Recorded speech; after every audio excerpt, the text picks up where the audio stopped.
now entering the Horror Sanctum.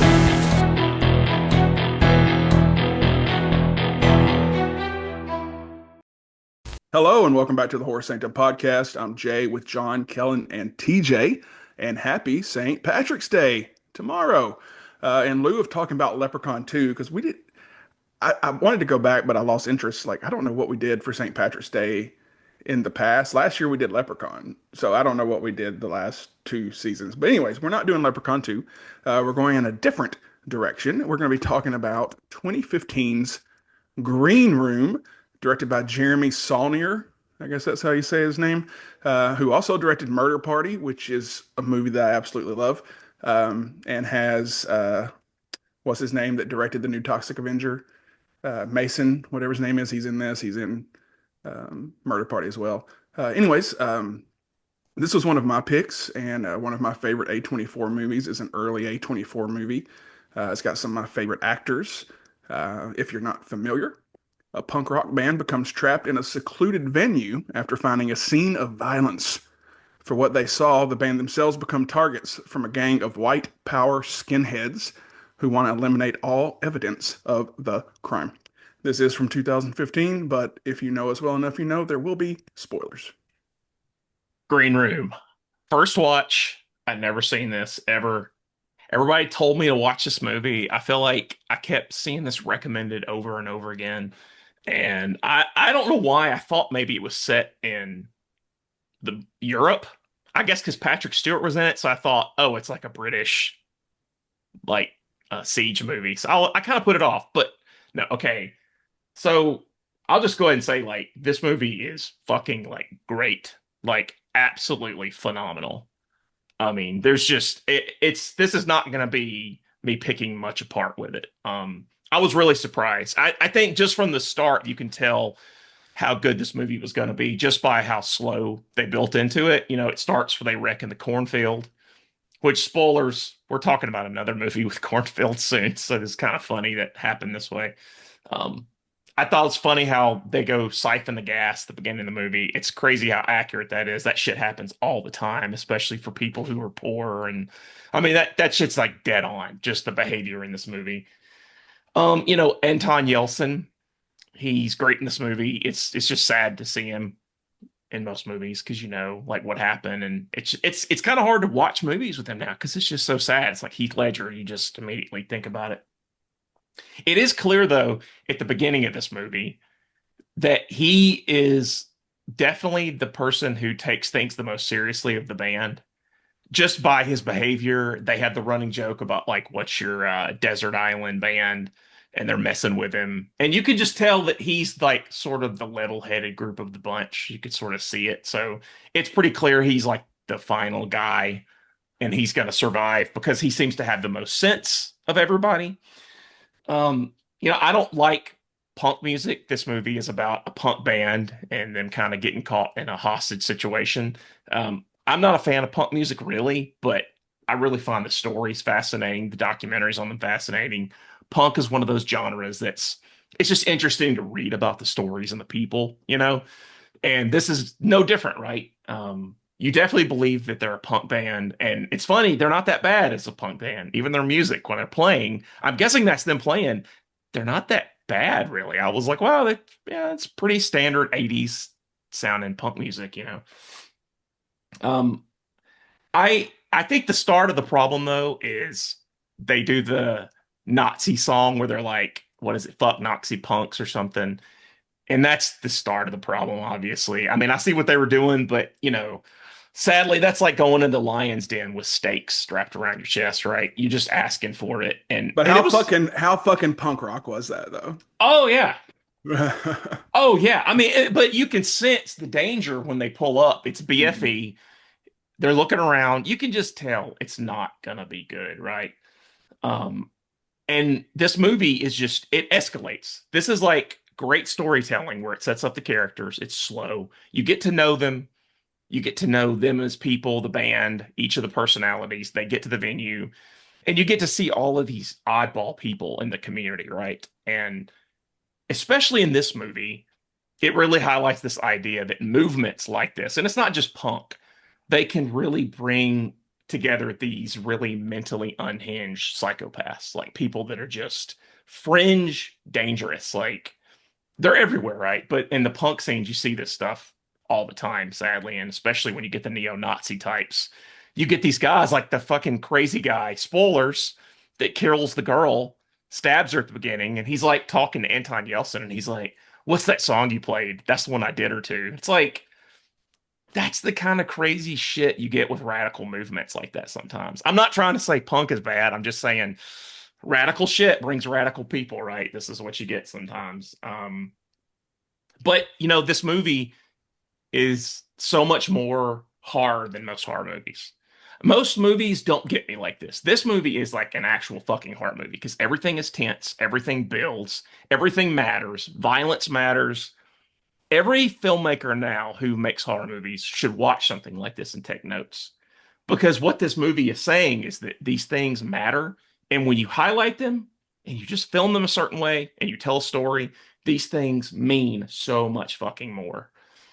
Every little thing means so much more. I would like to see this director make just a straight up like horror movie, like a slasher movie. That would be crazy to see how he would do it. Um, this thing just escalates though, the movie. I mean, it's obviously they stumble upon the murder, things happen. You see them getting held hostage, and then Patrick Stewart shows up, and you can tell he's like this mastermind character. It's pretty clear that he's just kind of using all these people. I guess there's like a drug operation beneath the punk venue. So it's, like most things, there's money and power behind it, right? It's not really about a movement. It's really just about this dude's got some shit and he's using these people like puppets to get what he needs, right? Um, but he definitely is super cold calculating in the movie. And I think that's what's so scary is when you get villains who act very calm. Like when he's talking to them through the door and he's kind of just speaking to them like everything's going to be fine. That's honestly a little scarier because you can see how just relaxed they are about it. Like he's just kind of like, well, I'll have to kill you if you don't do this. Like that's the kind of shit you don't want to deal with. Um, it's not a lot of, not a lot of things I can pick apart really. I know a lot of people watch this movie and they think about the gun scene, when he's like, they talk him into handing the gun through the door and they stab him in the arm, which is fucking crazy. They fuck up his arm. You know, a lot of people in those scenarios would panic. And you don't really know what a human being's going to do when you're panicked like that. When you're put in a life or death scenario and you're cornered, it's easy to just be like, I would never do that. But you have to think like people act really stupid sometimes. That's humans, right? And that's why a lot of that stuff I kind of understood.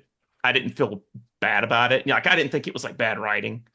Even the ending when, they kind of turn the tables on the guys coming after them and they put like the war paint on and stuff. Like they do pretty good trying to fight back, honestly. And I feel like even the villains, the way they react is very human. Like everybody in this movie does very human things across the board.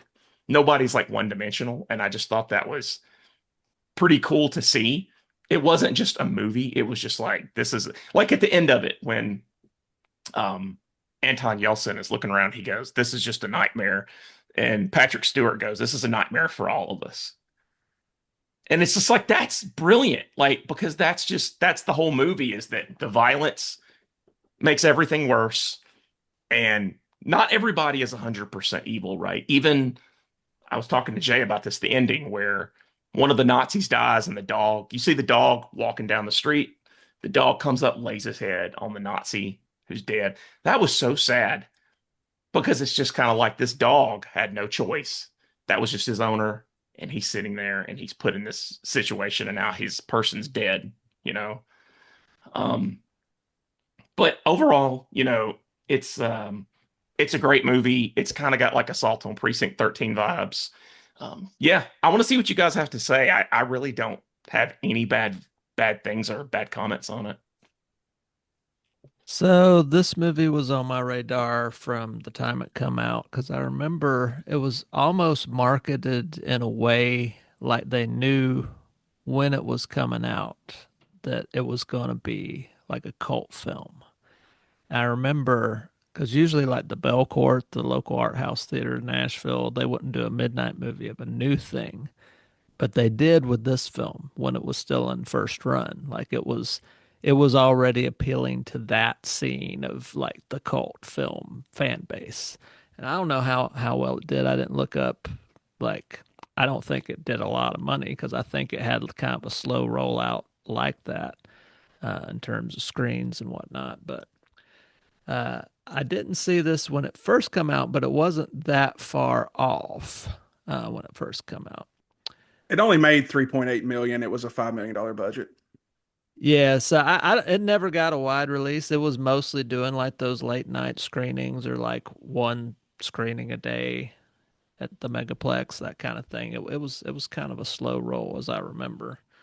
Um, and it was like the distributors, the filmmakers that they knew they were making a cult film. It's hard to market a movie.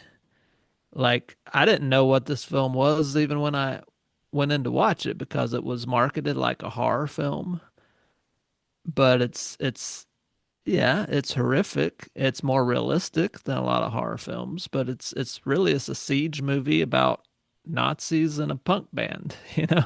It's not for everybody.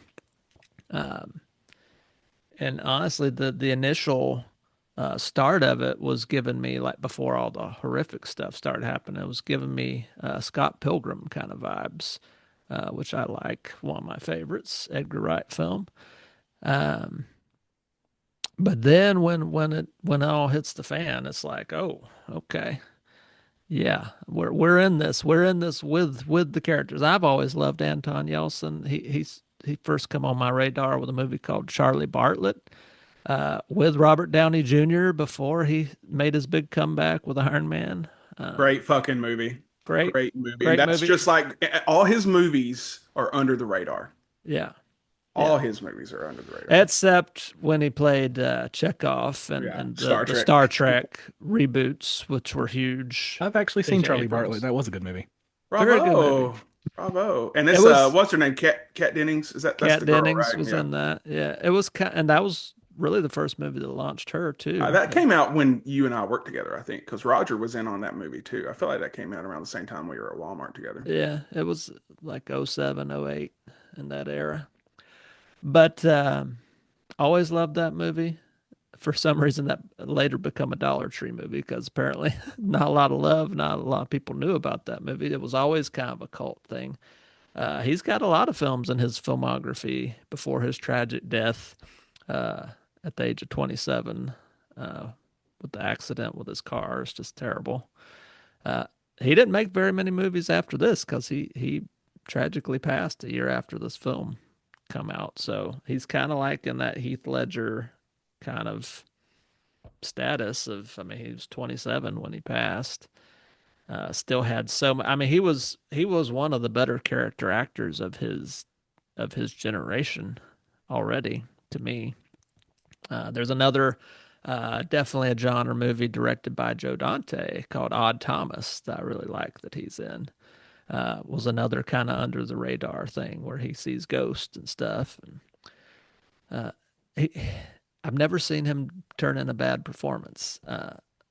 Say what you will about the Fright Night remake, but he was good in it, and it was a good updated retelling, I think, of that story. I'll always prefer the '85 version, but I still like that version. So he can do no wrong. And to piggyback on what John said about the part where his arm gets all gnarly and it looked like his hand was about to fall off. Oh, that's like the first time you really get kind of that squeamish kind of vibe, and it's not the last time in this movie. The violence is like in short, sudden, intentional burst in this film. It's like I don't know if it's trying to make some commentary on like hate crimes or violence. I mean, obviously it's an anti-Nazi film, which most Nazi films are going to be anti-Nazi films, but I think there's something to say about the nature of how they handle the violence, how it's like realistic, it's short, it's sudden, it's not overly romanticized. Like when they blow off a guy's face with a buckshot, You just see it, and then it's boom. That just happened in front of you. Deal with it. You know, uh, it's not like over the top gore, even though there are some really horrific, gory moments. It's always treated very realistic, very cold, and I think uh, that really adds to the tone of the film, and it puts you in the scene with them. It makes it more realistic. It makes the Nazis uh, more of a threat. I will say when I rewatched it, which is currently on Netflix, uh, as of the time of this probably airing still, so that's where I rewatched it recently. But at the time of this airing, I didn't know who Eric Edelstein was, and he's the big Nazi that gets stuck in there with him, the really huge dude. And he is one of the regular co-hosts of the We're Here to Help podcast, which I listen to almost every week, and it's hilarious. And I could not picture him as that guy, like that voice and the things that they say on that show being that scary Nazi guy. I was just like, Oh, he's a voice actor too. He's Grizzly on We Bare Bears. So he does a lot of family friendly stuff. yeah. I mean, I just had never knew who he was when I first had watched this movie, and then coming back to it and then realizing, seeing him in the credits, be like, oh, he was that guy. Like I mostly know him as a voice that's funny and gives people sometimes terrible advice that they take, and it's funny. So if you're ever curious about that, that's a good podcast too. It's just comedians giving people advice, sometimes impractical, but always hilarious. Anyway, I've always liked this film. It's a siege movie. It's kind of got a tragic tone.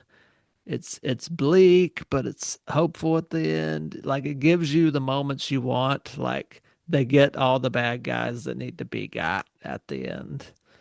Um, but it's still like their lives will never be the same, and all of their friends are dead, and it's like one of these surviving the apocalypse type movies. It's like, yeah, well, we survived the day, but there's still lots of Nazi bastards just like this in the world, probably doing the same kind of shit. So there's that. But I like this movie. What'd you think about it, Kellen? So Green 2015's Green Room, 90% on Rotten Tomatoes, which is surprising for any kind of horror movie. Um, and it's listed as a horror action, which I thought was weird. I feel like there needs to be a realism horror genre where it's literally something that could happen. Like we're talking about Texas Chainsaw Massacre, and it's a fantasized world where there's people eating, you know, creating people into sausage and stuff like that. Like most horror that we see is not really something that's gonna really happen. This movie feels like something that absolutely could happen. Some young adults in the wrong place at the wrong time, and they are just trying to survive. Like, because nothing in here happens out of the realm of what would be possible, especially with those type of people. That whole neo-Nazi skinhead, especially when, and John pointed it out when he said, that's the song that I did her to. That's kind of where we're at as a society, where people don't value life anymore. So the thought of somebody just killing somebody and being so nonchalant about it is horrifying because it's based in reality. We see it on the news every day. School shootings and shootings in malls and at concert venues and people getting stabbed, and you see the people, and they're just emotionless. So that's what makes this movie so terrifying. I will say the first half of the movie I was heading towards Hate Town. I was hating it because it was heading in the direction that I hate that horror movies go into, and it's a me thing. I get that 100%, but I hate when the villains win. I hate because we live in a world where bad people win all the time. The rich and powerful take advantage of the poor and broken, and almost it feels like they almost never get their comeuppance. So when I watch a movie, I want the bad guy to lose eventually. I don't care if it's like, several movies. Um, that's one of the reasons that I liked The Collector and then The Collection is because it comes back and the bad guy gets what he deserves. It's part of the reason that some of the Saw movies get kind of hard to watch because you're just like, oh, he's eventually gonna win. The good guys are gonna lose. So it was heading in that direction because they were picking them off slowly but efficiently, right? And then we get down to the final two, Imogene Poots and Anton Yelchin, and they're sitting there trying to figure out what they're going to do, and they come up with a plan that's literally one of those things where it's so absurd it would work. They're basically going to just, throw out all the rules and just go. Anybody in the way they tell that story about the facing the army guys, it would make sense to work because then their first thought's gonna be like, what the hell is this guy doing? Like what are they doing? This doesn't make sense. Like this is because up to that point, everything that they've done, they were prepared for. And part of that does go to Patrick Stewart being the mastermind of everything. I will say, and I know Jay's gonna hate this, Patrick Stewart was horribly miscast in this, and you can disagree with me or not, but when you have every single person is, some American neo-Nazi, and then you have classically trained thespian Patrick Stewart talking so eloquently the whole time. He's like, "Oh, well, I guess we'll have to go after the." It kept pulling me out of the scenes. It's just for me that was just a miscast, and he's such a great actor, but because of the tension of the movie, it almost feels comical when you hear these guys that are like, "Let me go in, I'll do it. Let me go in, I'll kill him." Or hold on, we got to make sure that it pulls me immediately out of the emotional intenseness of whatever scene we're in. Not to say he was bad in the role. He's a fantastic actor. It's just that Patrick Stewart voice coming through in a scene where you've got neo-Nazis trying to kill a band because they just happened to be in the wrong place at the wrong time just didn't do it for me. I do appreciate the way that he died. That's always been something that pisses me off because when somebody gets away with so much violence, like they're killing these kids because they saw something they shouldn't have and they called the police. Like, right. This is not because they sang a song about fuck Nazis in the beginning. This is because they just happened to see something they weren't supposed to see. And so we need to tie up the loose strings because we don't want to go to jail. And that one guy says it at the end, I don't want to go to jail. So they're getting killed because they don't want to be caught for their bad deeds. So to see him get shot in the legs, go down, and then get killed so that he feels and knows he's about to die. I hate when the villain is just trapped in the head. They're gone. They don't even get to, there's no point where they're like, I messed up. Like it always feels a little weak to me. Like they didn't get what they really deserve. Like and that's maybe kind of morbid on my part, but I really want them to feel the pain that they've inflicted on other people so that maybe there's some realization right before they die that, like, yeah, this is what I deserved. You want Michael Myers and Halloween Ends ending for? No, that was stupid. that was done stupidly. I like in the collection when he puts him in the box and closes the lid, like that he's about to get what he did to other people. The second half of this movie saved it for me. When they start fighting back, when they start picking off a couple of the Nazis and start getting momentum, it was kind of weird. The only scene that I can think of that was kind of, I won't say out of place. I was taken aback was when Imogene Poots splits that guy in the stomach, Eric Edelsten's character, because she was so nonchalant about it. Like there's one way and she, sad or anything. She literally just sticks it in him, cuts him with this box cutter, like splits him open, and she's completely emotionless. And I'm like, okay, so she's psychotic. Which I guess worked in their favor in the end because she wasn't afraid to kill. I also thought that the ending was kind of funny. I'm glad that they were out of bullets, but when the dog's walking up after it's done murdered at least two of their friends that I can remember off the top of my head, and they just start click, click, click, because they're afraid the dog's going to kill them. But like John said, it was a more sad moment. And I'm going to put this out there. Screw anyone who keeps dogs specifically to train them to be fighting dogs. Screw you. That burn in hell for all of eternity. Dogs are one of God's greatest gifts, whether you believe in God or not. They're one of the earth's greatest gifts to mankind. And if you treat them well, they will love you unconditionally, which is so hard to get in today's day and age for somebody to love you unconditionally. And to teach a dog just to be violent for violence sake for your own entertainment, screw you. I have zero respect for you. But I respect this movie. It was really good. I enjoyed it. So you don't have to worry about coming to Hartsville and killing me, Jay. Yeah, because I'm going to be there Saturday, so I was going to have to add that to my schedule. So, like we mentioned, this was my pick. This is a movie I fucking love. I loved it the first time I saw it. I've loved it every time I've watched it since. Um, Rip, rest in peace, Anton. He's amazing and everything, which we've already touched on that. Um, John, you talked about how he was like the level-headed one. So I've been in green rooms like this. You know, I've managed bands. I've seen things on tour. He's definitely the band manager that's a member of the band because they can't afford a real manager. No one wants to manage him. He's the one booking all the shows. He's the one staying late to collect the money. He's definitely doing all that. He's the level-headed one. Um, I loved Patrick Stewart as a Nazi because he's just so calm and methodical and calculated, and And he's that's been a him. skinhead for 40 years. Right. He's a natural skinhead. That's just him. And like John had kind of touched on, him being in the middle of all these psychopaths and just being, here's what we're going to do. You fucked up, fix it. Go stab your friend without, when we didn't no one mention that where when the cops do come, they have two of the young skinheads, one stab the other one to say that was the stabbing we called about. I mean, so smart. Great writing.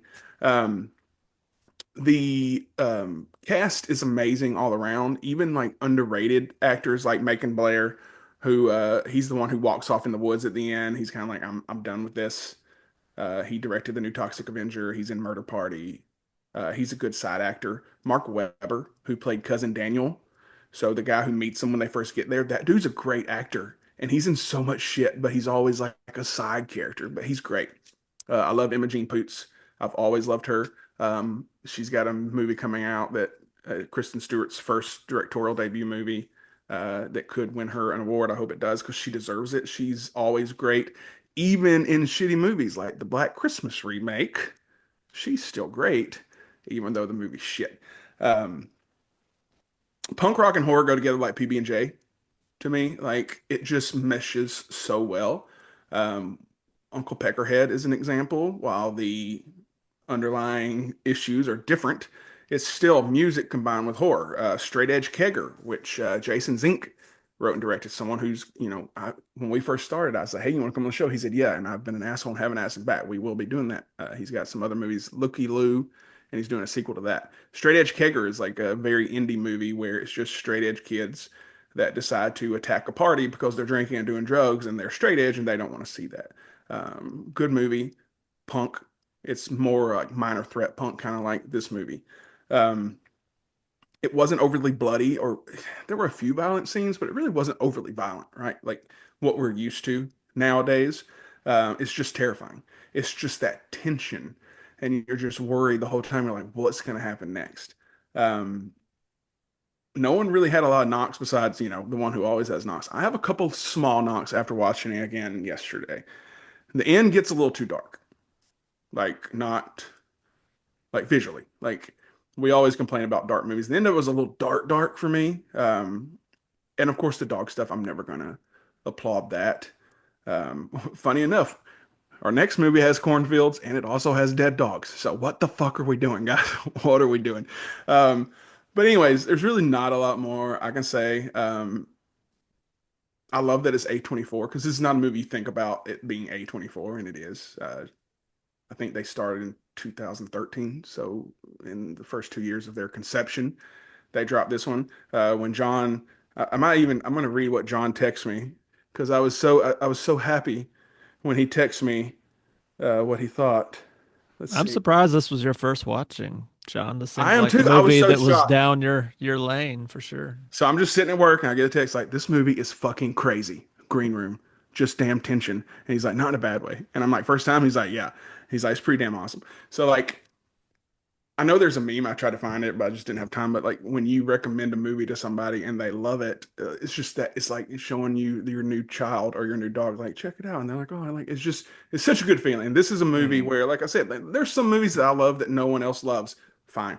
This is one of the movies that like I absolutely love. And if you don't like this movie, there's something wrong with you. There's nothing wrong with the movie. It's great. It's well written, well acted, well directed, all the way around. So yeah, that's all I have to say about that. So we can go around and give our rankings and close up shop and move on to more cornfields and dead dogs. John, Yeah, this is one of the most brutal films I've ever seen, easily, just with some of the scenes in it. I mean, when they're choking the guy to death and she's like, "Is that it?" and lets him go, and he's like, "Hold on, I gotta do it again." And then she fucking slits his stomach open. I was like, "Good God." so was she a Nazi too? She was. I mean, I think So that, that's why she was so brutal. Like I thought about that yeah. with when Kellen Wait, mentioned it I because thought they were she was there for a just part reason. of the previous band. Well, no, the other girl that got stabbed was leaving the group. That's why she Yeah. got stabbed. That's why the worm got stabbed her. So she was either A, just there mistakenly, like with her friend, or Hmm. she was part of the group too. I lean more towards her just being there with her friend, Yeah. but She was, I think, and that's the idea, is like everybody in the movie, I think the violence is like contagious in a way, and it does things to them. I would I will say there's a quote in this movie with Patrick Stewart where he said it was let him bleed, later is better for time of death. I thought, my God, that's one of the most sinister things I've ever heard a villain say in a movie. Overall, this is I mean, it's close to a perfect movie. I'm gonna have to go 4.5 out of 5. It's close to 5. I'll knock zero point 0.5 off just because the gun scene is arguable, but I understand it. But 4.5 out of 5. Wow. each. I mean, I was going 4 stars, but for what it is, I mean, it does everything it's intended to do. It's just, you know, it is a great film. I will watch it again. It's got a tight run time. What the hell? It's a 4.5. Kellen. She is a regular patron survivor with a tragic past that led her to the group. After witnessing the murder, she becomes an unlikely critical ally to the trapped band members, using her knowledge of the venue to help them fight for So survival. Nazi. She's a Nazi. Yes. She's been there multiple times. Yeah. And her haircut was stupid. It was a poot. Um, it's a great movie. It's a great movie. It does not have high rewatchability for me. And so I have to knock it for that because this is like Seven. It's not a feel good movie. This is another feel bad movie that just happens to be a really good movie because of the acting and the cinematography. Jay's right. It is dark at times. Um, it's got a great cast. We didn't mention Aaliyah Shawkat, who was in Arrested Development. Arrested Development. Maybe. Um, but I mean, for me, rewatchability is always a full point. Because if it's good enough for me to rewatch it, that's a point right there, on top of whatever else. So I give it a 3.5. It's a, and don't let that take away. It is a really good movie, worth watching if you love horror. You're just not going to come away from this movie in one of those. You're going to want to watch something after, like We Bare Bears, to cleanse your palate. That's fair. That puts Except us at not the burrito episode. God help Nope, whoever that's wrote not that one. one. Jesus No, Christ. no. I think I sent you the guys who did We Bare Bears, which you and me may be the only people listening to this podcast that know what that is. They did Hoppers, the new Pixar movie as well. Okay. So So it's going to be fantastic. yeah, I give it a 4.5 too. It gets a half. I sent John my post earlier from 2008, the first time I ever watched this and rated it, and it was a 5 out of 5. But the dog killing is always half a point for me. So 4.5 for me. That puts us 4.25. Also, Patrick Stewart's low key poisoning people with his drugs. Like he was just like the worst because he had those drugs, and he said they were the African American people's drugs, and he was trying to get them off the street by killing people with those drugs. Like he was labeling it another gang or whatever. So when the people OD, like, oh, it's bad stuff. Like he was something else. He was also the mastermind. Has anyone seen the movie Mastermind starring him, where he takes over a prep school and a kid on a skateboard has to stop him? I fucking love that movie. It only exists on VHS. It is on the website, so check it out. All right. That's it for this episode. Be sure to subscribe to our YouTube channel and to wherever you're listening to this podcast. Follow us on Instagram, TikTok, and join our Facebook group. We also have an Amazon Music playlist, which features music from this movie, including the band songs itself, including the one that Worm did the girl to. So check that out as well.